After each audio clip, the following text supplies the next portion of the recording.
창세기 37장 전체지만 봉독은 1절에서 11절까지만 합니다. 한 절씩 교독합니다. 1절입니다. 야곱이 가나안 땅 곧 그의 아버지가 거류하던 땅에 거주하였으니 야곱의 축복이 이러하니라. 요셉이 70세의 소년으로서 그의 형제들과 함께 양육했을 때에 그의 아버지의 아내들 비라와 실바의 아들들과 더불어 함께 있었더니 그가 그들의 잘못을 아버지에게 말하더라.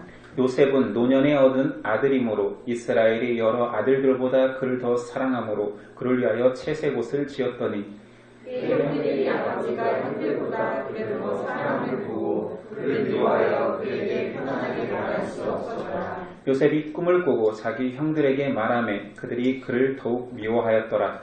요셉이 그들에게 이르되 청하건대 내가 꾼 꿈을 들으시오. 우리가 밭에서 곡식단을 묶더니 내 단은 일어서고 당신들의 단은 내 단을 둘러서서 절하더이다. 그의 형제들이 이르되 내가 참으로 우리의 왕이 되겠느냐 참으로 우리를 다스리게 되겠느냐 하고 그의 꿈과 그의 말로 말미암아 그를 더욱 미워하더니 요셉이 다시 꿈을 꾸고 그의 형들에게 말하여 이르되 내가 또 꿈을 꾼즉 해와 달과 11별이 내게 절하더이다 하니라.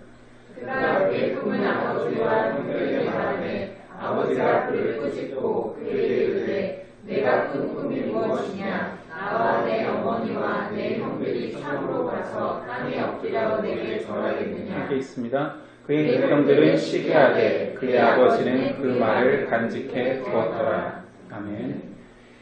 오늘 제목은 하나님의 꿈만 이루어진다. 이스라엘의 백성이 만들어지는 과정 속에서 나라가 세워지기 전 족장 시대를 계속 보고 있습니다. 4대 족장이라고 하죠. 아브라함, 이삭, 야곱을 거쳐 오늘 말씀 요셉. 족장의 네 번째 사람이 등장합니다. 오늘부터 창세기 후반부는 요셉 이야기입니다. 이 요셉 이야기에는 큰 두 가지 주제가 있으니 첫 번째는 하나님이 택한 그 민족을 구분하여서 선민 이스라엘이 형성되어지는 과정이지요. 근데 그 백성들에게 하나님은 특별한 특권, 세속적 축복이 아니라 너희는 나로 말미암아 구원의 백성이 된다라는 약속을 주시고 이루어 가시는 거죠. 우리 창세기를 통하여서 성경 전체의 주제를 보고 있습니다. 결국 하나님의 구원은 너의 후손, 너의 혈육을 통해 나타날 메시아가 있다. 그가 그리스도임을 창세기에서부터 상세하게 증명하고 있는 것입니다. 그 주제 하나요. 주제 두 번째는 이 민족이 어떻게 하다가 하나님의 백성임에도 불구하고 애굽의 노예가 되었는지, 그리고 애굽에서 왜 나와야 되는지에 대한 배경, 그 모든 것들이 설명되어 있습니다. 오늘 요셉 이야기 첫 번째에는 세 가지 이야기가 나오죠.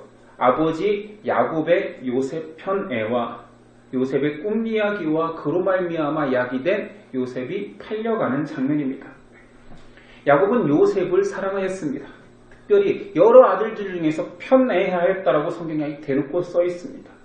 요셉에게만 색동옷을 입혔다고 했는데 원어에서는 색동옷이라는 의미는 약간 뉘앙스가 다릅니다. 색동옷이라는 번역이 들어가게 된 것은 성경의 여러 번역 중에 72역이 불가타 역에서 단어의 혼동으로 야기된 색동옷을 그대로 번역한 것입니다. 원래 의미는 길게 덮는다입니다. 손과 발을 길게 덮는 옷이라는 의미지요. 여러분, 긴 옷을 입고 다닌다라면 평소에 일할 수 있겠습니까? 그러니까 이 긴 옷을 입는다는 의미는 노동에서 배제되는 관리자라는 거죠. 그래서 이 긴 옷을 추측하여서 아마도 야곱은 요셉을 장자권을 준 것이 아니겠느냐, 다른 형제들보다 더 높인 것이 아니겠느냐 해석합니다. 실제 장자는 르우벤입니다. 그런데 르우벤은 서모 비라를 간음함으로 장자권을 이뤘지요. 대상 5장 1절입니다. 이스라엘의 장자 르우벤의 아들들은 이러하니라 하면서 르우벤을 설명하기를 르우벤은 장자라도 그 아버지의 침상을 더럽혔으므로 장자의 명분이 이스라엘의 아들 요셉의 자손에게로 돌아가서 족보의 장자의 명분대로 기록되지 못하였느니라. 자, 장자의 명분이 요셉에게 갔습니다. 막내인 요셉에게 어릴 때부터 야곱은 장자권을 주었습니다. 노동에서 배제시킨 긴 옷을 입혔다라는 거죠. 대놓고 편애했습니다. 이 편애는 형제임에도 불구하고 서로를 미워하고 질투하는 대상으로 만들었습니다. 그런데 이 미움받는 대상 요셉에게 더 큰 미움받게 된 계기가 있으니 요셉이 꾼 두 번의 꿈입니다. 첫 번째 꿈은 단을 모았는데 형들도 모으고 나도 모았는데 내 단에게 형제들의 집단이 인사하더라. 개꿈이지요. 무슨 볏집단이 인사하는 그런 꿈은 무슨 신령한 꿈입니까? 두 번째 꿈은 비슷합니다. 해와 달과 11별들이 나에게 절을 하더라. 한글 번역에서는 7절 이하에 원어의 한 단어를 뺐습니다. 그것은 힘내라는 보라라는 단어입니다. 요셉은 이 꿈을 꾸고 본인이 느끼기에 개꿈이라 여기지 않고 너무 신령했던 거지요. 그 꿈 자체가 얼마나 신령했으면 그가 꿈을 꾸고 나와서 원어에 나오는 단어 보라 왜 힘내 형들에게 쫓아가서 형도 좀 들어보십시오. 형 좀 들어봐. 형 내 꿈 얘기 들었었나? 형 일로 와봐. 셋째 형, 넷째 형, 다섯째 형 들었나? 뭐 이러고 다닌 거예요. 계속 좀 보라, 들어봐라. 근데 그 내용이 형들이 나한테 경배한다 그런 내용인 거지. 8절은 아예 대놓고 그래서 그 결과를 이렇게 이야기합니다. 그의 꿈과 그의 말로 말미암아 그를 더욱 미워하더니 그리고 이후에 죽이고 싶은 마음까지 생기게 된 거예요. 자, 요셉의 꿈은 그가 갈망하고 소망하는 발현된 꿈이 아닙니다. 그것을 바란 게 아니에요. 어느 날 갑자기 그냥 그 꿈이 꾸어진 거지. 하나님이 일방적으로 찾아와 그에게 주입시킨 꾸게 한 꿈입니다. 이것이 중요합니다. 요셉의 갈망이 아닙니다. 그럼에도 불구하고 우리는 교회 다니면서 이 설교를 들을 때마다 요셉이 갈망한 꿈처럼 얼마나 많이 해석을 들어왔습니까? 그러니 결론이 오해되어지는 거예요. 꿈에 대한 잘못된 해석들. 첫 번째, 꿈은 반드시 이루어진다. 꿈꿔라. 꿈을 포기하지 않으면 반드시 이룬다라고 계속 해석이 되는 거예요. 그냥 요셉이 원해서 꾼 꿈처럼 처음부터 해석한 거지. 우리는 요셉의 이 꿈이 나오기 직전 야곱의 삶을 창세기에 5분의 1, 10장을 들여서 계속 묵상하고 설교를 들어왔습니다. 여러분도 힘들었지만 저는 더 힘들었습니다. 내용의 요지는 야곱의 갈망, 야곱의 소망, 야곱의 꿈은 무너질 것이다. 하나님은 굴복시킨다, 포기시킨다. 그리고 하나님의 소망이 그에게 주입된다. 이 내용이었습니다. 자그마치 10장 동안 그 내용을 우리는 반복했습니다. 우리같이 젊은 사람들한테 계속 왜 우리 꿈을, 우리 야망을, 우리의 욕망을 계속 없애라고 하는가? 힘들었죠. 근데 그 다음 장 요셉의 꿈에서는 정반대의 내용이 나오겠습니까? 꿈꿔라, 소망해라, 열망해라. 그러면 반드시 하나님이 이루어주신다. 결코 이런 내용이 아니겠지요. 오히려 정반대입니다. 우린 야곱의 내용처럼 이 내용 또한 너의 열망이 아니다, 너의 꿈이 아니다, 하나님이 꿈꾸게 하셨다. 오히려 너의 꿈은 이제부터 꾸지 마라. 요셉이 혹 소망이 있었다 하더라도 내 꿈으로 네 인생은 대체될 것이다. 자, 성경 어디에도 우리의 야망을 부추기는 내용은 없습니다. 오히려 내려놓으라 하지요. 두 번째 잘못된 해석은 타협하는 것입니다. 적당히 세상적인 가치와 버무려버립니다. 어떻게 버무립니까? 하나님 안에서 꿈꿔라 이럽니다. 그러면 하나님이 이루어 주십니다. 자, 여러분 하나님 안에서 꿈을 꾸십니까? 자, 여러분이 생각하는 그 하나님의 꿈은 무엇입니까? 우리는 이 내용도 오해하고 있습니다. 우리는 그것을 하나님이 나에게 주신 꿈이라고 이야기하지 않고 간단한 단어로 대체했으니 비전입니다. 교회 안에 얼마나 많이 비전이라는 말이 사용되어 왔습니까?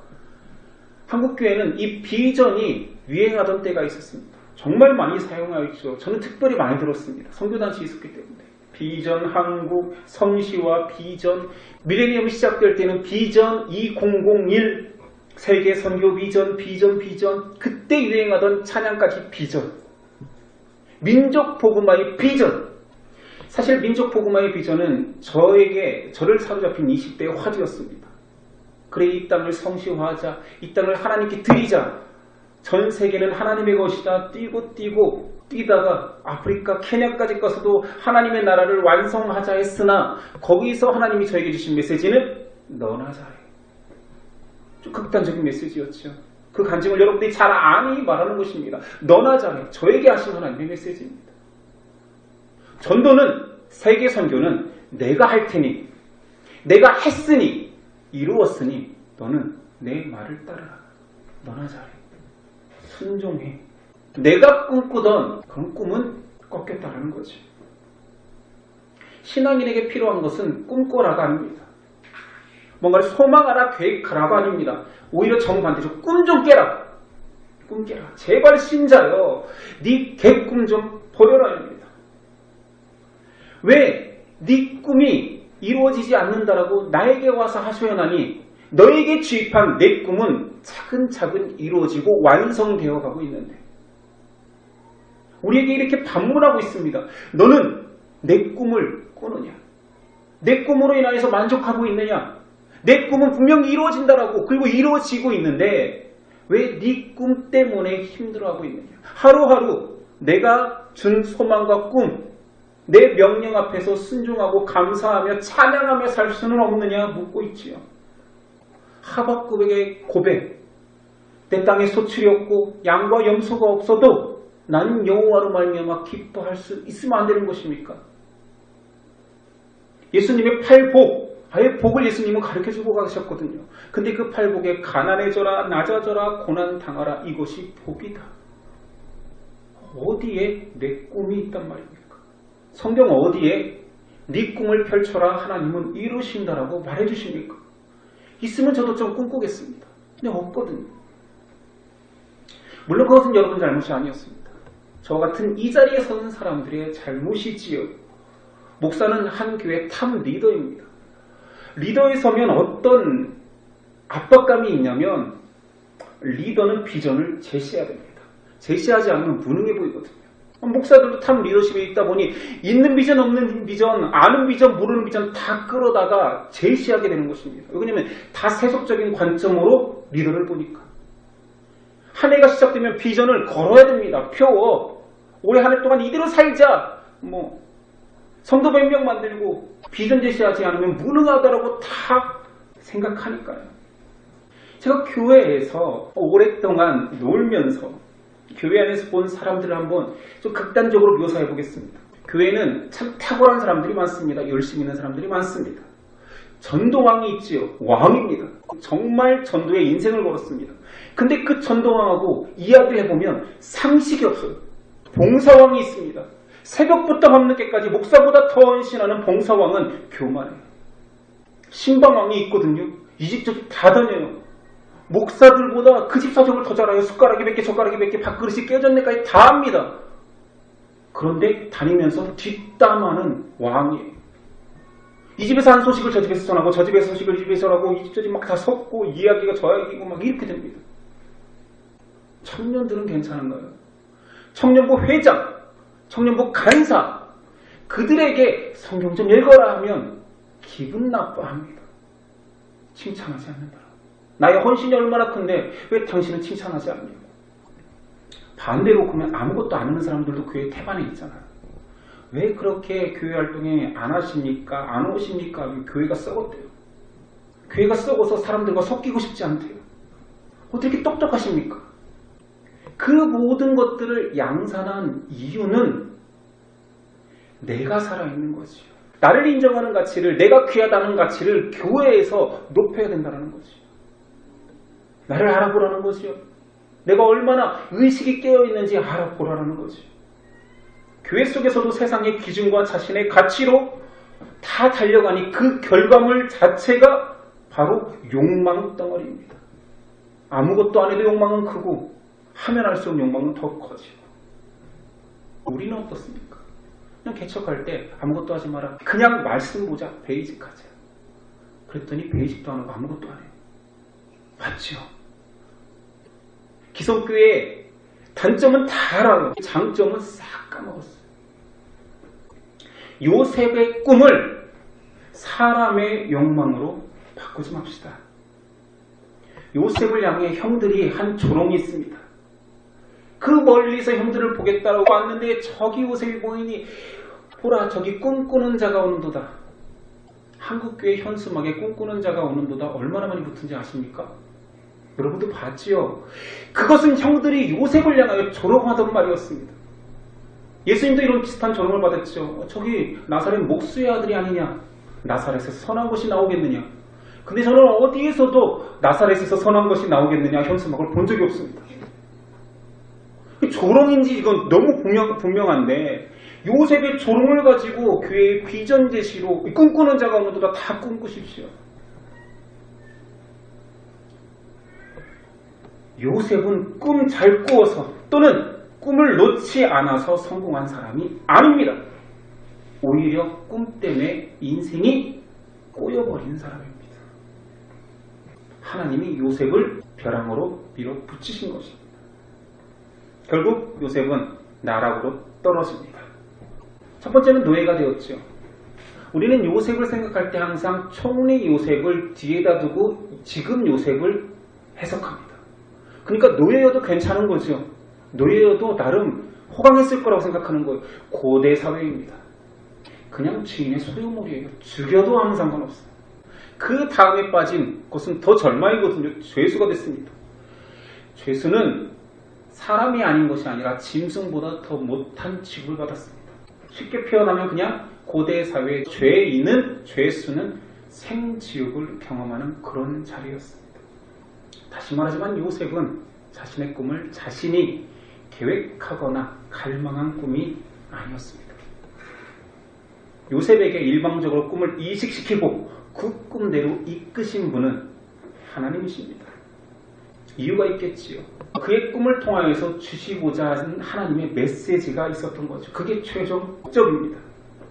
하나님은 요셉을 통해서 요셉의 꿈을 통해서 이끄실 그의 굴곡된 삶을 통해서 보여줄 하나님의 구속의 메시지가 있었습니다. 그가 팔려간 것도 그로 인해서 이스라엘이 애굽으로 이주했고 이주한 이스라엘이 종이 되었고 그래서 하나님이 다시 가나안으로 인도한 그 모든 역사 속에 하나님이 보여주고자 하는 메시지를 압축해서 요셉의 삶을 통하여 드러냅니다. 자, 첫 번째 메시지는 무엇입니까? 요셉의 삶은 결국 성도의 삶이라는 메시지입니다. 요셉의 낮아짐, 요셉이 총리 되심, 그 모든 것들을 통하여서 이스라엘의 낮아짐, 종됨, 그러므로 야기된 하나님을 향한 갈망, 해방의 소망, 가나안 땅에 대한 꿈, 그 모든 것들을 다시 꿈꾸게 하지요. 그리고 이스라엘은 결국 가나안에 입성합니다. 요셉의 낮아짐의 메시지를 알겠습니까? 이스라엘이 낮아질 것이요 이스라엘이 하나님으로만 높아질 것이다라는 메시지를 드러냅니다. 동일하게 우리에게도 주신 메시지는 동일한 것이요. 넌 낮아질 것이다. 너는 깨어질 것이다. 네 꿈은 조각날 것이다. 내 꿈이 이식되는 순간 너는 어쩌면 인생에서 가장 큰 나락을 경험할지도 모른다. 그러나 내가 다시 승기시키겠다. 비하 승기의 메시지가 있는 것입니다. 어떤 교회에서는 그 요셉의 삶을 통하여서 신앙인을 점검해 줍니다. 어떻게 하냐면 성도가 오면 진단을 해줍니다. 당신은 아직 애굽 포로로 안 들어갔어. 당신은 애굽 포로야. 곧 요셉이 죽고 너는 포로가 돼. 고난이 올 거야. 그러니까 점검해 주는 거예요. 인생을 듣고 그의 신앙 고백을 듣고 당신은 출애굽했네. 이 모든 여정을 통과하고 하나님을 땅을 향해 가네. 그러나 광야네. 너는 가나안에 입성했네. 이렇게 진단을 해준대요. 근데 이 진단이 뭐가 좋은지 목회자들도 반응한대요. 제가 가서 진단 받아올까요, 대표로? 제가 만약에 광야면 어쩝니까, 여러분들은? 광야에서 같이 길을 잃는 거 아닙니까? 물론 이렇게 단정적으로 진단하니 이단 시비가 끊이지 않는 교회입니다. 구약 성경과 신약 성경 전체는 하나님 나라 입성이라는 목표를 가지고 그 모든 길을 제시하는 마스터맵입니다. 요셉의 일생은 이스라엘의 일생이자 성도의 일생을 보여주는 지도입니다. 결국은 하나님이 이끄시는, 하나님이 정하신, 하나님이 만들어 놓은 땅 가나안에 돌아와야 된다. 모두 다 에덴을 꿈꾸게 하셨죠. 두 번째 메시지가 더 중요합니다. 요셉을 통해서 하나님이 드러내고자 하는 두 번째 메시지는 바로 선명한 메시아에 대한 예표입니다. 요셉의 삶이, 요셉의 인생 전체가 그리스도를 드러내는 것 같기 때문입니다. 첫 번째, 채세곤. 채세곤은 장자권이라는 얘기를 했잖아요. 하나님은 예수님을 보내시면서 나의 장자, 맏아들이라고 지칭합니다. 요셉이 야곱에게 가서 고자질하는 장면이 나오잖아요. 이것은 요셉의 미숙함을 드러내기 위함이 아닙니다. 요셉이 형들의 잘못을 아버지한테 고하는 장면은 예수님이 이 땅에 오셔서 처음으로 선포한 말씀, 회개하라, 천국이 가깝다. 아버지 앞에 돌아와 회개하라. 죄를 정죄하는 예수님의 사역을 대변하는 것입니다. 형들에게 노예로 팔린 요셉, 형들이 팔기 전에 땅속 깊은 곳에 빠뜨립니다. 그리고 그의 옷을 벗깁니다. 아버지에게 죽었다라고 말하기 위해서. 그리고 은 20에 팔아버립니다. 이 동일한 상징을 아시겠습니까? 예수님이 은 20에 팔리고 그 돋보신 예수님이 가장 낮은 곳까지 떨어지고 십자가에서 예수님의 옷은 조롱받으며 벗겨집니다. 요셉의 삶은 그렇게 하나하나가 예수님의 예표가 되었습니다. 결국 요셉은 총리가 되었지요. 원수 같은 형들을 기근에서 구해냅니다. 예수님은 12지파로 대변되는 그 형들을 다 구원하십니다. 요셉의 꿈은 이루어졌습니까? 예, 이루어졌습니다. 그러나 완벽하게 구현되진 않았습니다. 그런데 예수 그리스도께서는 그 요셉의 꿈을 완벽하게 구현해냅니다. 12지파가 구원받을 뿐만 아니라 12지파의 경배를 받는 분이 예수 그리스도요. 세상의 군왕과 같은 해와 달들이 예수님을 경배하며 온 세상이 예수님 앞에 무릎 꿇고 고개를 숙입니다. 요셉의 꿈은 요셉의 총리됨으로 이루어진 것도 맞지만 예언의 이중성, 더 강력한 두 번째의 계시는 예수 그리스도가 완성할 구원의 예표가 된 것입니다. 자, 이 요셉의 삶을 보며 우리에게 적용점은 어디입니까? 이대로 하나님이 모든 것을 하신다라고 우리는 방관하기에는 사실 우리는 나약해서 적용점을 찾아야 됩니다. 요셉은 어떤 사람이기에 하나님이 그를 그리스도의 예표까지 이스라엘 민족을 만드는 데 가장 큰 사람으로 사용한 것입니까? 왜 요셉이어야 했습니까? 정답부터 이야기하면 그는 남다른 순종의 사람입니다. 요셉의 순종의 내용이 13절 이하부터 아무 개연성이 없는 이 이야기를 왜 넣었을까? 그냥 요셉이 형들에 의해서 팔려가는 장면을 위한 서술문인가? 아닙니다. 순종을 단적으로 보여주는 예시입니다. 야곱은 요셉에게 형들이 양치는 곳에 한번 가서 형들의 안부와 양들의 안부를 보고 와라 라고 합니다. 근데 보낸 곳이 살고 있는 곳에서 100km나 떨어져 있는 세겜입니다. 굉장히 중차대한 임무를 주면서 가라는 것도 아니고 보고 와. 헤브론에서 스겜까지는 북쪽으로 100km 갑니다. 갔겠죠. 힘들게 갔는데 그 자리에 없습니다. 주변에 수소문해보니 너희 형들이 도단으로 갔다. 세겜에서 도단까지 또 30km입니다. 아니 별거 아니라고요. 100km를 목표를 향해서 달려가고 있는데 30km를 더 가라고 하면 이건 죽을 고생인 겁니다. 그런데 그 도단으로 갔다는 사람들에게 물으면 되잖아요. 우리 형들이 어떻습니까? 우리 양떼의 소식은 어떻습니까? 듣고 그냥 아버지께로 컴백홈해도 되잖아요. 아버지 들어보니 도단으로 갔답니다. 안전하답니다. 형들도 다 안전하고 양떼들도 무사하답니다. 라고 고백할 수 있는데 이 무식한 놈이 또 가는 거예요. 보라고 했다고 또 보러 갑니다. 참 융통성 없는 녀석이죠. 미련하리만치 순종하는 요셉. 요셉의 순종은 그리스도의 예표가 됩니다. 예수님을 묘사하는 말 중에 저는 이 단적인 단어 하나가 좋습니다. 그리스도는 하나님 앞에서 예만 있느니라. 노는 없대요. 그래서 제가 개척한다고 할 때 제 지인, 제 스승께서는 교회 이름을 예만 교회였대. 전국에 예만 교회는 없을 것입니다. 왜 좋잖아. 예만 있다. 예스 교회. 제가 정중히 거절했습니다. 의미는 좋지만 교회 이름으로는 너무 촌스러워서 예만 교회. 우리는 요셉을 꿈의 사람 요셉으로만 인지합니다. 각인시켜놨지요. 이제 요셉을 완전히 다른 사람으로 인지해야 됩니다. 예전의 이미지를 벗어버리고 순종의 사람 요셉으로 바꾸십시오. 요셉이 예수님의 옆에가 되기까지 가장 중요한 모습은 그의 순종입니다. 예수님의 순종을 드러내야 되는 것이요. 예수님의 순종의 시작은 그 하늘 보좌 절대자의 위치에서 창조주가 내려와 사람이 된 것입니다. 근데 그 사람 중에서도 가장 낮은 자로 오셔서 천등과 의뢰로 말씀하신 것이 아니라 못나고 못 배운 목수의 입술로 고백하게 하십니다. 회개하라, 천국이 가까웠다. 이보다 더 낮아질 수 있습니까? 그런데 예수님은 예스. 그 예수님의 순종이 우리를 살리는 것입니다. 로마서 5장 19절. 한 사람이 순종하지 아니함으로 마른 사람이 죄인 된 것 같이 한 사람이 순종하심으로 많은 사람이 의인이 되리라. 예수님의 순종이 우리를 살렸죠. 성경 전체는 순종의 글입니다. 순종이라는 말에는 명령하는 자가 있어야 됩니다. 그래야 순종을 하지요. 내가 깨달아서 하는 것은 순종이 아닙니다. 누군가가 지시해야 됩니다. 성경에는 하나님의 지시가 있습니다.